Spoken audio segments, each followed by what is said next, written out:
So about myself, I'm Janine Fuchs, co-founder of WeShape Tech. We founded WeShape Tech in 2016. And I'm also co-founder of a design studio called Graphic 2. We're specialized in brand development and brand communication, graphic design, and basically visual communication as such. So that's what I do. WeShape Tech, the platform and network for greater diversity and inclusion. As the name says, we can divide the name and then we find out what WeShape Tech stands for. So the we is obviously the diversity and inclusion part about it. So we like to involve all perspectives into the discussion on technology, like LGBT community, all genders, and also different age groups. And we really want to have the representatives in all the workforce in all levels as well. And so a little view into our stats. So far, we've introduced 60 role models to our community. At the moment, we have 6 board members. All board members engage in their free time. So all the contribution, our contribution happens in our free time. We organize events. Obviously, the Lunch and Learn digital format of the last year was very successful and the way to go, actually, compared to before, where we really did a lot of live events, and we will also in autumn slowly go back to that. You can see how many followers we have, so there's a nice bunch community there.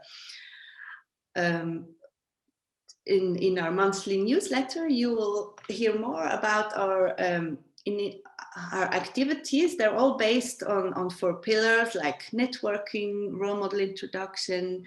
Then we have a lot on the discussion on diversity, and also the knowledge transfer. That's what we're doing now. So the format or the aspect that we like to transfer knowledge out of the community back into the community, and also provide you with knowledge that we find very interesting and inspiring. So all this you can find in the newsletter.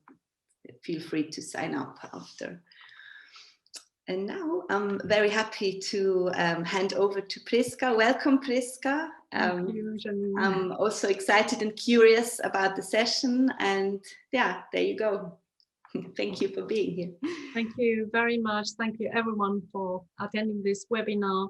I am Prisca Quadroni. I'm a Swiss lawyer. I grew up in Lugano, studied in Geneva law. I did specialization in business law there. Then now I'm working and living in Zurich, and I'm founding partner of the AI Legal and Strategy Consulting AG. This is a company that has a mission to help companies introducing the technology and the tools, AI technology, especially considering the legal implications, because we are lawyers, but specialized in this technology. I'm a member of the Swiss Legal Tech of Digital Switzerland. I'm also in the expert group of the Swiss MedTech, the Access Market Expert Group. And we have also a working group with digital technologies. And maybe next month I will be in the robotic expert group. So recently I have the honor to integrate the global legal team of Women in AI, and also the legal lead of the Swiss chapter of Women in AI. So I'm quite in the technology, in AI technology, and maybe the first thing that people ask me is why technology? Why a lawyer is going to ask questions about technology, how it works. Well, I quickly understood that with technology, I can do my work, or let's say the boring stuff, more quickly. So I have more time to do what I like. For example, all the administrative things, the financial, the research will take a lot of time, and so technology helps me to do it quickly. So I have the time to engage with my clients, with people. I like to hear what the challenges are, what their vision are, what they want to achieve, what are the fear or preoccupations. So this is the kind of thing that I want to talk with the client, and for that you need a lot of time. So why AI? Well, AI gives the possibility to really do things even more quickly, or allows to lets the machine doing the job, and I can do the things that as a human I'm good at or I'm interested in. And well, when I talk about AI, I give just a very broad definition. For me, AI is really computer systems that are able to perform tasks that traditionally needs human skills. And I don't speak very about intelligence very much, because this word is for me sometimes problematic, misleading. So they're basically tools. And well, when you call a lawyer, well, usually when the problem is already there, and which is quite costly usually. And I like to do much more prevention, because I can tell you I have more than 15 years now experience in dealing with problems, especially employment law, data protection law, and liability law. And I can tell you a lot of problems can be prevented. So this is also the philosophy of the company. We would like to say the company, look, if you are trying to see the problems in advance, you will have less problems and have a great experience introducing a new technology, and especially an AI, which I will say afterwards what it's special about introducing an AI technology. Well, the most important thing is to have a good experience with this kind of things, because then you're not interested anymore, or you lose an opportunity. So this is a shame, basically. So why introducing AI? It's different from introducing non-AI tool. Well, everyone has, for example, bought Microsoft Office, and it should work for everyone the same. With AI, it's different. Why? Because it needs data. And if you have data, it will differ from company to company, to person. So data is key in this kind of technology. You have to feed the algorithm with data. And there are several problems with data. First of all, you have to need a lot of data, or maybe good quality of data. Maybe in your data, there is a bias. You have to check that. For example, in breast cancer, they had good results with white women, but because they didn't have the data for other ethnicity, it didn't really work very well with this ethnicity. So this is, for example, a technical bias. So this can be easily corrected, but then there are cultural bias. For example, should a woman be paid as well, the same as a man? So there is people who differ, say, well, that's justified, others say it's not. So it's more difficult. There are problems with this kind of data. And then you have problems with the providers, with how to expect, because the result will be different. So that's why I give now a typical step, what should be followed. And this is also the purpose of this webinar, giving you the tools to see where can problems arise, where can they arise. So you ask the right questions, because what I saw that if you ask the right question, because you are aware of the situation of the problem, then you can prevent them. And that's why now I will set for a little step. And for each step, I will then give you questions that are very important to ask yourself when you're introducing an AI technology, and speak about and share some do and don'ts that I've experienced. And so you have a very practical also examples of what to do and what not to do. And well, life is life. You can't prevent everything, but if you start on the right foot, then you start usually in the right direction. As I said, strategy is the most important thing. You have to think, what is your company good at? What is its vision? What is the competitive advantage it has? because this is absolute essential, and we will see it afterwards. It can go in the wrong direction if you don't talk about that at the beginning. Then the change management. This is something very dear to me because usually it's a topic that is just mentioned at the end. And for me, it's absolutely essential to have a strategy to prepare people to the change. And it's not something that you have to underestimate, because people react different to change. And you have to discuss with them, communicate. Some people are technology enthusiasts, others are a little bit less enthusiastic. So you have to respect these people and take them with you in this journey. So this is something which is completely different strategy from the strategy of the company. Then once you decided, okay, I know which kind of technology I want to introduce, I will have to choose a provider. And then you check all the legal things and where the potential pitfalls can be. And that's a very important step. And at the end, you start with your journey. So these are the checklists that you should be aware, and to prepare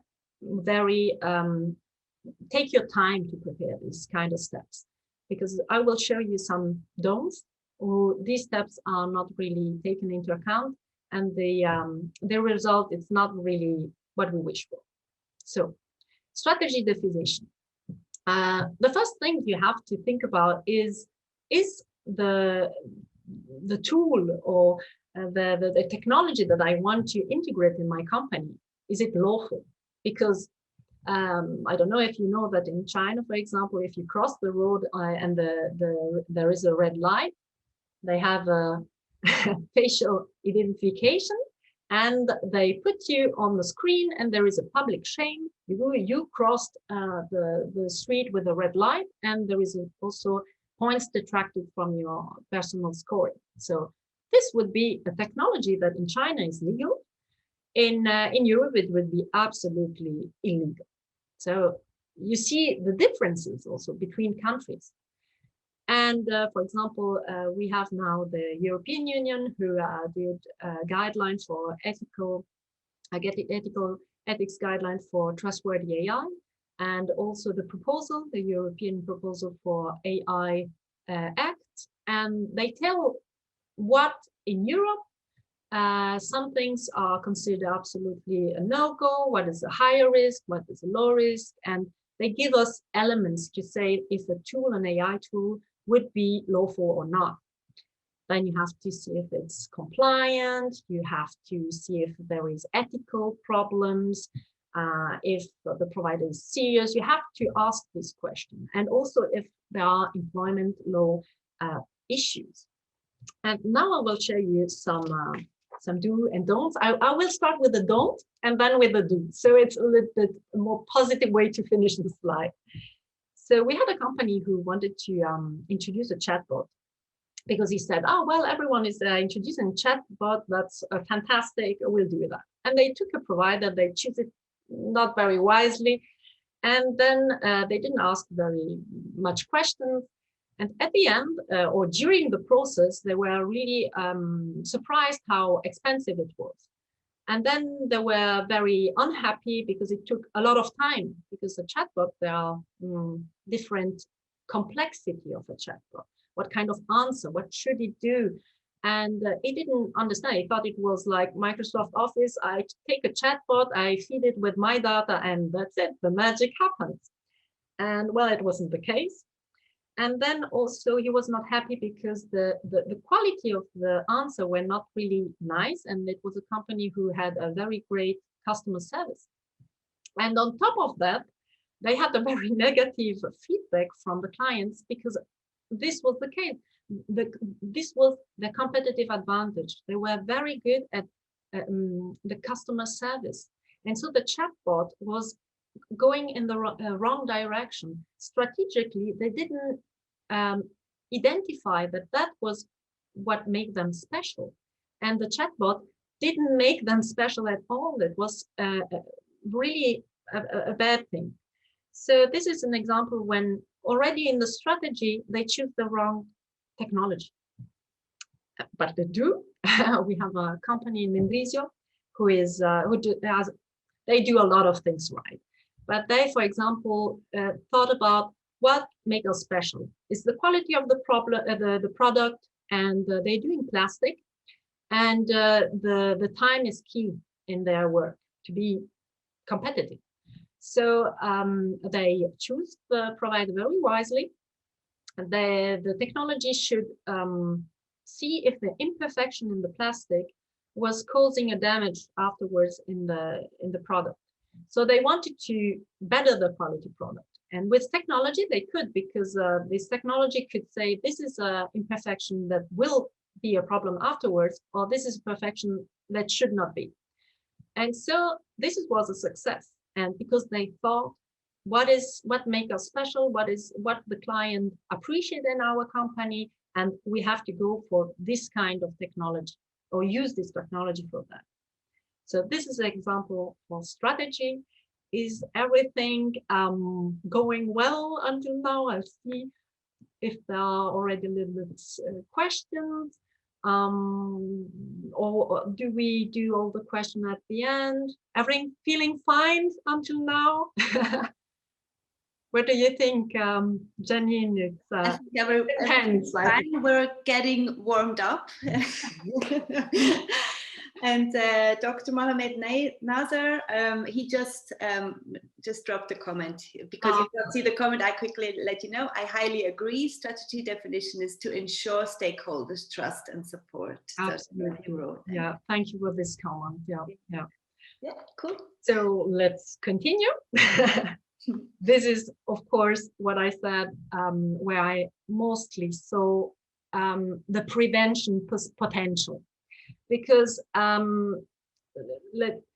lot of people, companies do say, yeah, it's important in theory, but then in practice, I didn't see a good strategy, a good planning, and also they usually forget how a change is difficult. As said, we had the pandemic. We saw how people reacted to changing and working from home. So if you're introducing a technology and you expect everyone just integrate it and you train it once and it's okay, well, it might be disappointing, because that's nothing to do with age. I had young people who had difficulties using a tool, and people who were not so young and were very curious. They wanted to know how it worked, and were very positive about that. So you have to also know who is working in your company, or even you as a person, as an employee, you say, well, I saw this technology, I would like to introduce it. And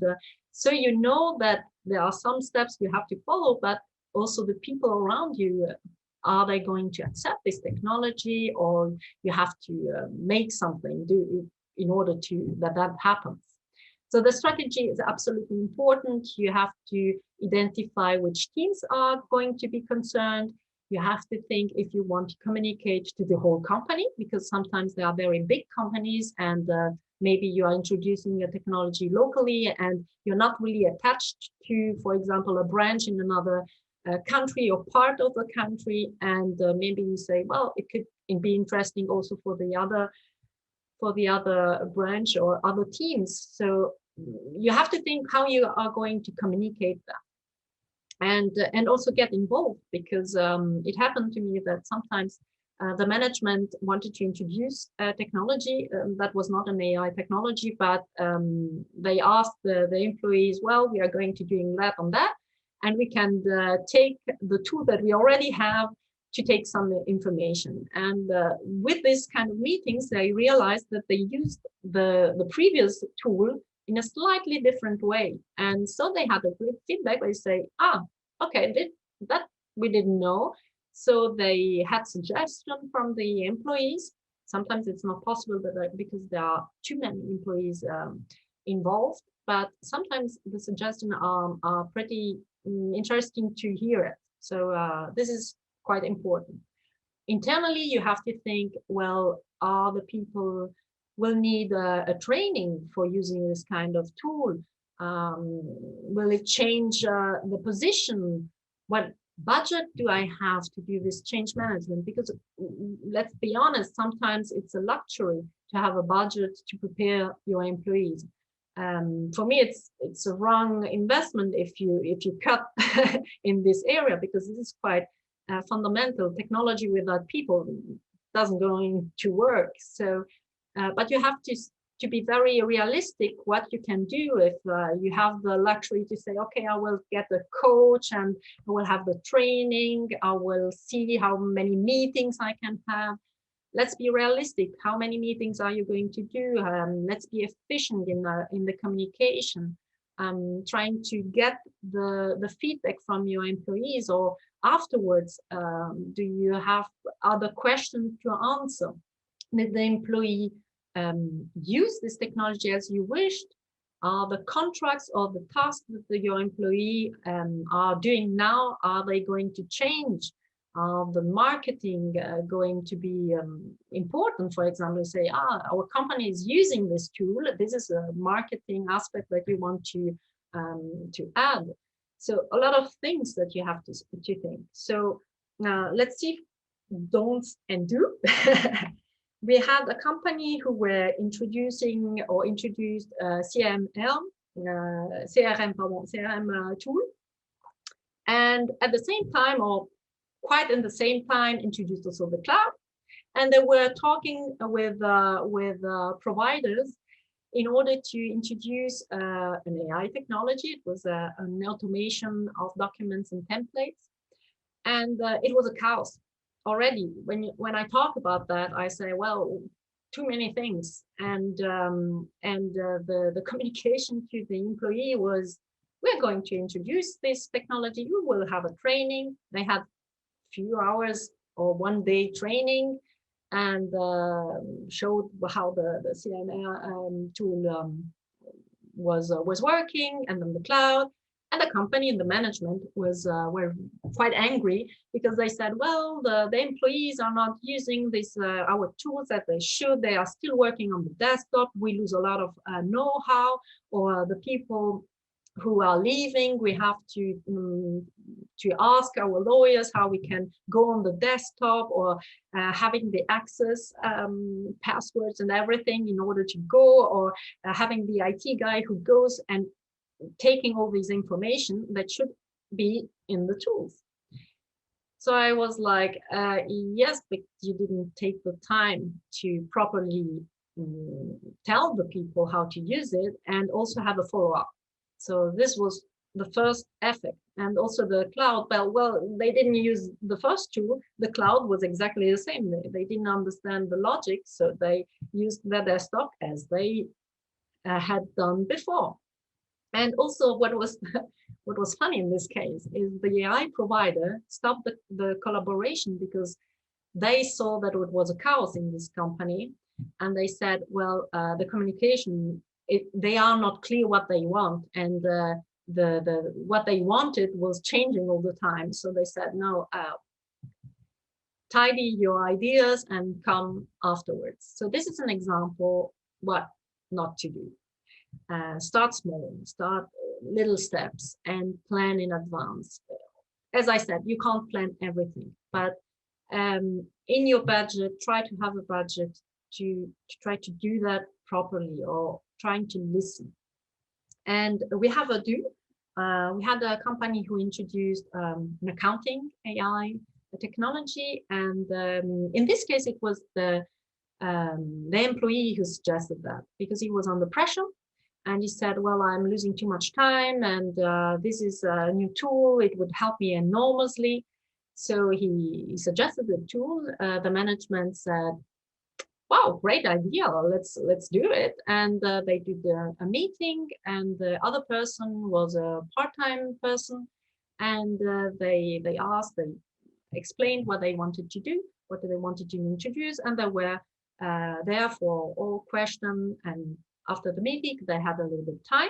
They did another meeting, and they asked the person what she thought, what are the preoccupation, and she was pretty feared. She said, well, am I going to work for you after the introduction of this tool, because this is quite a lot of a great part of my work. And so she was very worried, and she said, well, I don't want to be negative about this technology, but I'm a little bit worried and I need this job, basically.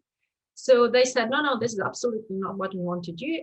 We would like, we will see how much time you will have with this tool at disposal to do something else. And they wanted to have a better quality service in the billing, and trying to, they had new ideas how to ask the client if they were happy with the billing, if they asked suggestion, and they asked her if she was ready to do something like that, if she wanted to do these new options.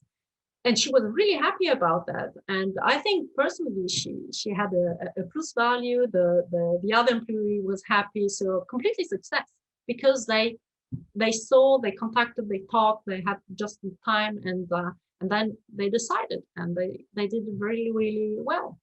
So this is another example. The AI initiative. Well, this maybe it's the sensitive part is sometimes when you have a great technology, you will need to have real expectation what this technology is capable to do. And sometimes it's not very clear. Why? Because sometimes provider just selling the product, and of course they want you to buy their product. So you have to do your research. You can't pick just, yes, I saw on Google first company that's doing that, I'm choosing that. And of course everything will go perfectly. You have to research. There are, as in any other things, there are companies who are very great in certain things. Other companies specialize in specific things, like we have companies, for example, who do prediction very well in the medical field. There are tools that are fantastic for certain legal aspects, legal translations.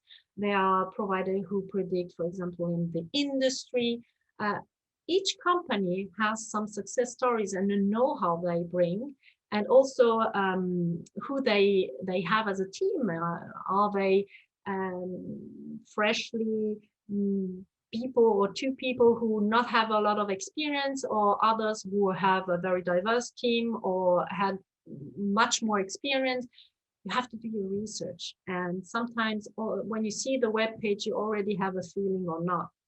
And I have a don't, for example, in this case, there was a company who chose a provider, as I told you, very in a quick way. Maybe it was also a very inexpensive solution. So they pick a company. They were starting to introducing this technology, but it was a company.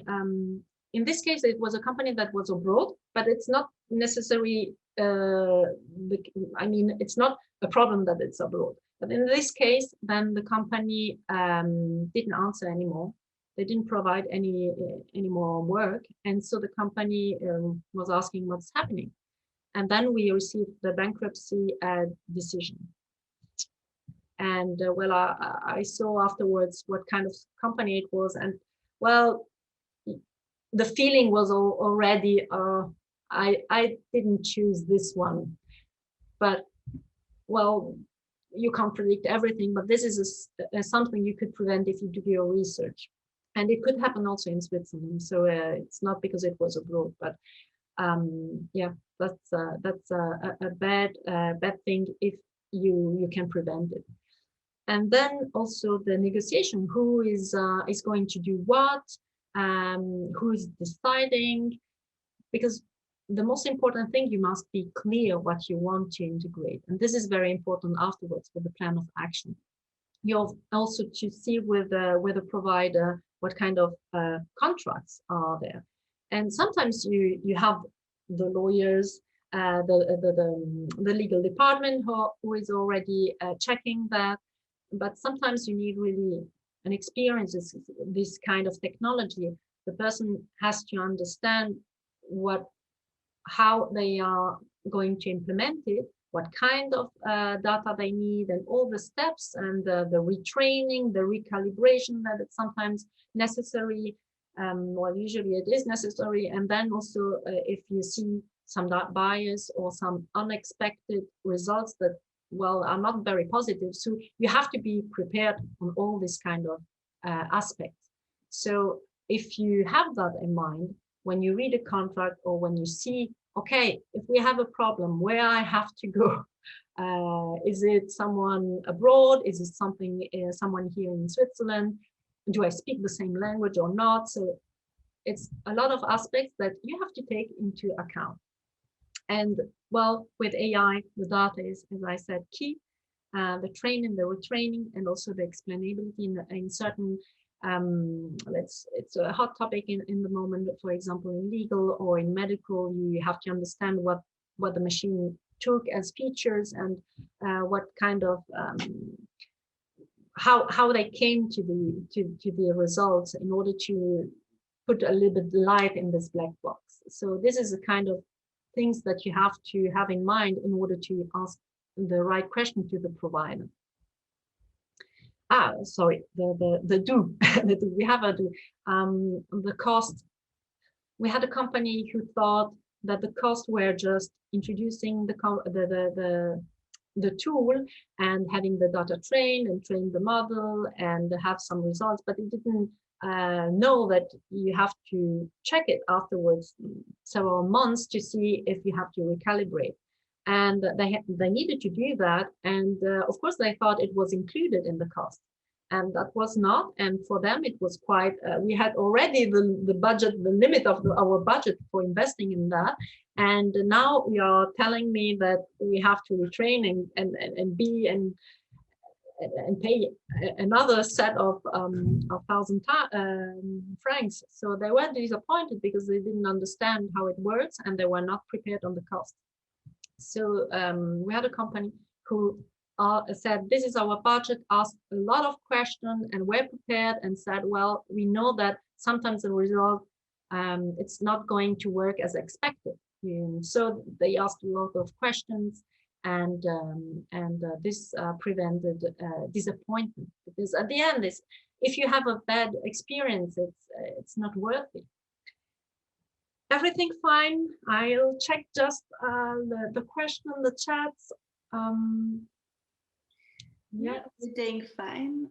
Everything seems yes. And we have this question at the end. I'm looking at the time. I think I'm fine with the time, but I really would like to give them the possibility to react and absolutely that I'm giving you the right question or tools or aspect that you say, I didn't thought about that. That could be a problem. So if I reach that, I'm happy. Then the legal service. Sometimes we had providers said, well, we were in the project, the initiative was already started, we already invested a lot of money in that. Then came the legal department and said, stop. That's not going to happen. We have data protection problems because it was servers were in America, or the security of the data because, for example, for medical institution, they have very sensitive data and the security was not high enough. Then, well, employment that I already said, the criminal also implication, because if you have a chatbot that is going, well, in the case that I mentioned before, it was just not really polite. Or the quality of the discussion was not so good. But imagine if it became racist or I don't know, did really nasty things, and then you have complaints coming from it because of your chatbot. So this is something that you have to think about and predict and say, okay, if it's going to do, we are not going live if it has this problem. So also the provider with experience can tell you, okay, no, this is something that will not happen, or gives guarantees and things that you can also contractually predict. And I had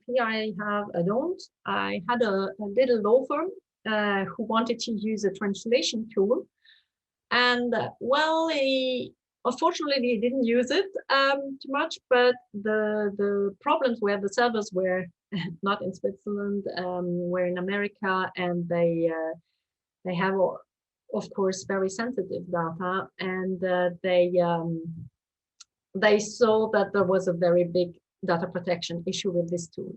So now they changed, they took another one, and this is much more secure. So this is something that even a law firm, sometimes it's not the person who checked this kind of aspect and said, well, this is a data protection problem. So they stopped it, fortunately, at the beginning, but it could have had really, really, really serious reputational damages. It could have been a disaster, honestly. So we had another company who did very well. So Adu, they wanted to introduce technology that came also from in the US. It was an emotion recognition tool for the customer service. For example, when you're on the phone and you are talking too fast or not in a very positive way, or you can have also the reaction from the client. And so it was a tool that gave information in order to have a better customer service. And in this case, the company said that's problematic with the employment law issues. They saw also some ethical problems, how the stakeholders were going to react. So the legal team just said, well, let's check it if it's okay, if the stakeholders are going to accept that. But they saw an employment impossibility because sometimes it's illegal to introduce some tools to watch and survey, have a surveillance of the employee, even if the employee said yes, because he's in a weak position. So there is a lot of protection in Switzerland. It's quite difficult to do things even with the agreement of the employee, because he's in a weak position and you don't want that the company make pressure to say, I know if you're not happy, you can go out elsewhere. So this is some protection that you have to care. And so they said, well, let's see if there are other tools that are more interesting for the company. And the plan of action, that's, I will I have a few minutes, so maybe I concentrate maybe on the don'ts and the do. But generally, you have to plan things and try. As I said, you cannot foresee everything, but try to have the steps. Who is doing what? And we had a company who didn't do that, and it was completely mess also for the communication, because they were not coordinated who was going to execute what at what time. And also one company did give the project to one person who had all the information, all the contacts. It was alone, and this person left. So the company said, well, how can I get this information, the know-how, because I realized afterwards the know-how I had and all the information that I have to get, and I don't find them in my system. So this was a problem. So think about that an employee can be ill, an employee can leave, and all this know-how or the communication, if he has particular project, to think about that, well, maybe another person or someone who knows what he's doing is quite important. And yeah, that was a small company. And we have another example of what not to do. That we had two people who had the right of signature, and they were not very clear at the beginning. So the plan of action was a mess because they went in several directions and they were not happy, and they are fighting together because they said, well, I wanted the technology doing this, and no, this is not what I understood. And so they were fighting each other for this kind of things. So be very clear at the beginning, and if they did plan or did fix a plan of action, this kind of discussion would have raised right at the beginning and not during the process, which was also very awkward for the provider, because he said, well, I don't know what to do now, and you have to tell me what you expect from me. So it was a very awkward situation as well. And what to do, it's maybe the company that I mentioned right at the beginning, they do a lot of things right, and they start small. They have one project at a time, and they're not starting another one, or they have a really military what is going to happen, and they foresee also that there is a failure, because with AI you have to program failures, or what are the lessons learned, and trying to have also a positive experience, saying, well, we knew that could happen. What can we take away from that, and how we are going to communicate that? Because sometimes you have a project, didn't work, stop. And it's a shame, because you can learn a lot, and maybe reuse it and have then a success story that you should celebrate. And you can also have a marketing part of that. And so this is a thing that I would suggest: ask a lot of questions and understand what are you going to implement, because this is the legal problems are going to pop with this kind of technology much faster than non-AI technology. So now we are the takeaways. Start with on the right foot, have ideas clear, do not understand the change, one step at a time, and take the time to research.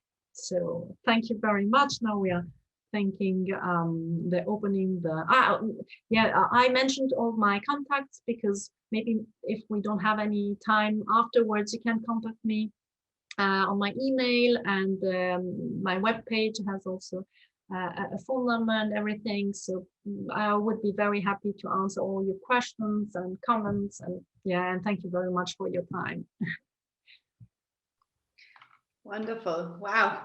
Thank you very much, Prisca, for this. Was intense. Heap of knowledge you just provided for it. It's tough stuff, but very interested, knowledgeable, and very nice the way that you explain with the examples. I will start off with a question. So anyone in the webinar, please feel free to ask whatever you want. Drop it in the chat, or and I have a question. So if I'm a company and I would like to introduce AIs, and then you mentioned at the beginning that data has to be provided for before I implement AI. So for example, can you maybe show up some example of what kind of data, for example, would provide for a good basis? Well, usually the providers, or there are also companies only specialized in that, they come to the company and they will do an assessment, and they will check what kind of data do you have and what you can do with them also. There is the two parts. There are, what do you have? Is it enough for what you are planning? And if it's not, they tell you, well, you have to digitalize in that way, or you have to have a little more structured documents. But you can use anything which is digitalized, let's say very broadly. And usually this company can say, okay, this kind of information, like you have a lot of Word documents, PDF documents. Nowadays it's quite easy to extract the information from a lot of sources. So this is the technical part, where the technicians come in, see what you have. If of course they're experienced and have a lot of know-how, or sometimes the tool has already been trained on, for example, there is I give an example of a legal translation tool. They have to be trained. So sometimes also for someone who knows people, for example, they are trained on a certain type of documents. And therefore they are very fantastic in some languages for a certain topic. But if you vary the topic and you are less formal, let's say, or a specific topic, they are doing a very bad job. So then there are these translations in the legal field. They are trying to train, and then they ask, for example, law firms to make the translation and to say, this was not very correct. This was, for example, words from Germany or from France that are not working in Switzerland, for example. And so they help the provider training this tool and saying, okay, we correct.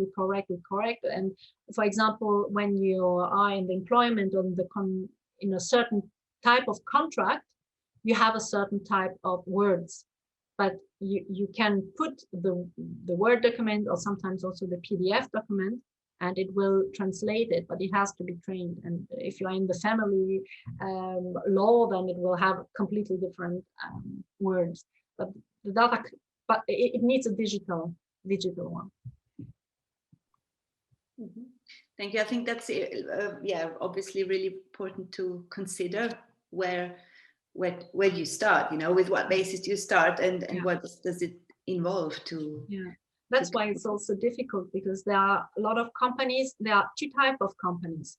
The one who are extremely prepared, who already introduced a lot of AI technology at various stages, who are very digitalized, and it's working very well for them and can experiment and do predictions and so on. And then there are companies who are more traditional with paper, and this is more difficult. But there are also fields, for example, in the medical field, where going digital is difficult, because of course you have so sensitive data that you don't want a hacker to come and have a scandal. So sometimes you don't want them digital, and that's an issue, because then you can use them. Cool. I will just check the chat. We have a question from Angela. What do you see as the biggest challenge legal-wise with privacy when using AI? Then there's another question, but let's stick with that for the moment. What is the biggest challenge? Now, well, I'm concentrating more, and also the providers now are very keen to find a solution in order to have this protection of the data. And for example, confidential computing are some solution where you try really to, because also giving the data to a provider who provides the tool and using this technology might be already a data protection problem, because as I give someone else the data, I have a problem. So confidential computing is, for example, a solution, but they're trying to find solution. But as I said, for the medical field, the data protection is an obstacle to legal obstacle to use this data and to foster the technology in that field. Also, the legal field is a problem, and in the industry, well, it's very difficult, because you have the secrecy of how you're doing things. This is also a very sensitive issue, and of course now the major attacks will be the attacks on the clouds, on the data, because the data is so precious. So yes, I think also it's one of the top questions I get when we're working with clients is on data protection and data security, the both sides. Mm-hmm. Angela posed a follow-up question. Secondly, there are enough traps out there for AI. Which is the single and most common companies step into? Which is the most common trap? Using AI. Mm-hmm. What I've experienced, they just choose the wrong one, because they follow a hype and say, everyone is using the chatbot, everyone is using automation in here and there, and they are not thinking, well, my money is precious and I have to invest it in what I'm doing best. And of course, becoming cost effective is, of course, always a good thing to do. And I think a lot of companies are concentrated nowadays doing that. But when they are trying to really use it for competitive advantage, they don't think about that. So the strategy at the beginning, it's where I say, well, it was not the really best idea. And the change management would become second. I mean, this is really where I see the idea was fantastic. The provider do a technically wonderful job, and then it's not working because they didn't they didn't communicate, get involved with people. So these two are very, very what I see always. Very cool. So right at the moment, there's not another question, but can you see the chat or not? We need, Dr. Mohamed Nizer said, we need all to work towards making AI a human-centric by supporting unique decision, not making them because wise simulation and appreciation were missed in AI. Sorry, that was a bit fast. Can you, yeah, it's not a question, it's kind of a comment.